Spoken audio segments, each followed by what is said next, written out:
If you're stepping into a chief AI officer role, there's no grace period. AI experiments are already running, expectations are sky high, and anxiety is everywhere. Let's break down what a CAIO needs to do in the first 90 days to survive and earn the right to lead.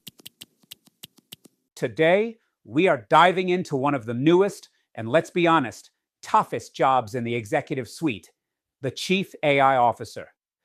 We're going to break down a 90-day playbook that's all about turning the immense pressure of that role into real impact, right from day one. If you want practical AI strategy and tips to grow your business, make sure you subscribe. And this is the question for any new CAIO, right? You see, unlike a lot of other exec roles, there's really no grace period. The company is already buzzing. You've got AI experiments popping up, sky-high expectations, and frankly, a whole lot of anxiety. So the challenge isn't just getting started. It's about grabbing all that chaotic energy and channeling it into focused, productive momentum. This illustrates the tightrope you have to walk. If you move too fast, with these big grand plans, you're going to break trust and tick off the very people you need on your side. But if you move too slow, you completely lose control. Departments start doing their own things, spinning up what's called shadow AI. So those first 90 days are all about finding that perfect rhythm to earn the right to lead. So why is this job so different from other big leadership transitions? Well, because you're not just taking over a ship that's already built. It's more like you're stepping onto a vessel that's being constructed while it's already out at sea in some pretty choppy, emotionally charged waters. Half built is all those scattered AI projects that are already running. Partly hidden, that's the quiet experiments, the shadow AI we just talked about. And emotionally charged, man, this is the big one. You've got nervous leaders, super excited innovators, and you can bet you've got some very, very uneasy security and legal teams watching every single move you make. Look, the best CAIOs don't just wing it.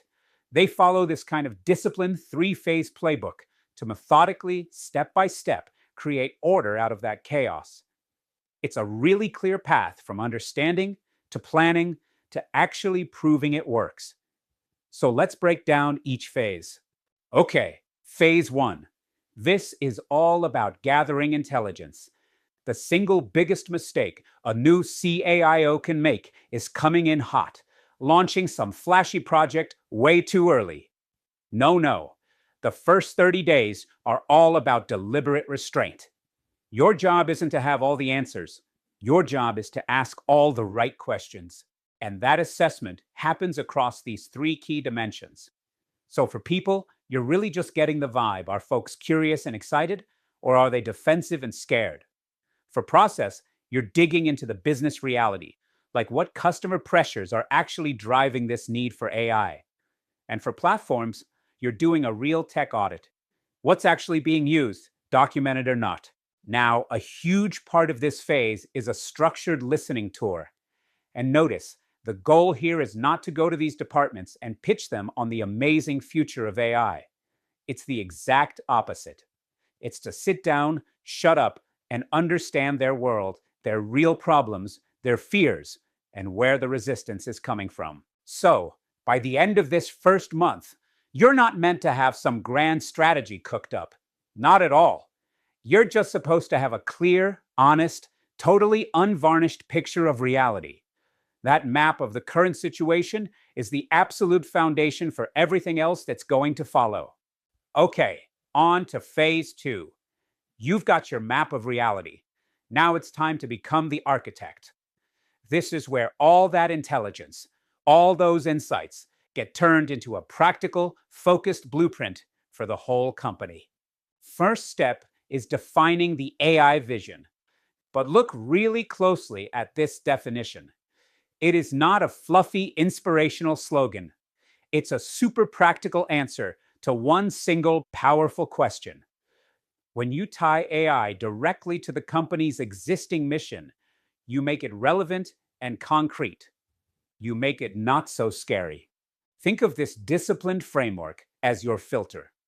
I mean, in a world with endless AI possibilities, this is how you separate the valuable stuff from all the distracting noise. It makes sure every single AI project is tied to a real business problem and lines up with the strategy, instead of just chasing the cool new thing. And you have to remember this: a brilliant technical strategy is totally useless if people don't get on board. This phase is just as much about building relationships and getting other leaders aligned as it is about designing the tech roadmap. Seriously, the human element is everything. Now we're in the final phase. This is where the strategy gets real. But pay attention to the language here. It's about credible proof, not massive transformation. The focus is on careful, deliberate, and most importantly, visible execution. This distinction is so critical. The goal in these first 90 days is not to change the entire company at once.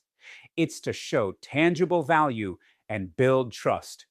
You've got to prove that AI can work here, that it can be done responsibly and effectively before you can go ask for those bigger bets. So, execution really means running a few key plays at the same time. You're rolling out the roadmap, but with clear guardrails and governance. You're dealing with the people side, like what skills do we actually need? And crucially, you are launching very specific, targeted pilots to bring the whole strategy to life. And this number is key.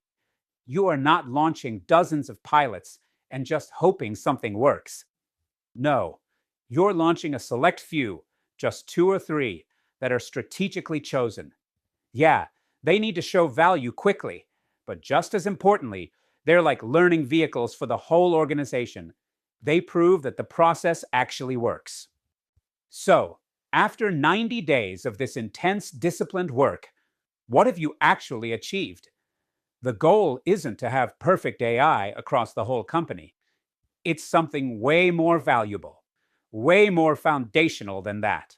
What you've earned is control over the AI landscape, credibility as its leader, and real positive momentum. You've replaced all that confusion with clarity. You've swapped anxiety for trust, and you've turned that scattered, chaotic energy into focused, forward progress that you can actually build on. Ultimately, this whole 90-day playbook is a system. It's designed to help you sidestep the 3 most common and predictable ways that AI leadership fails.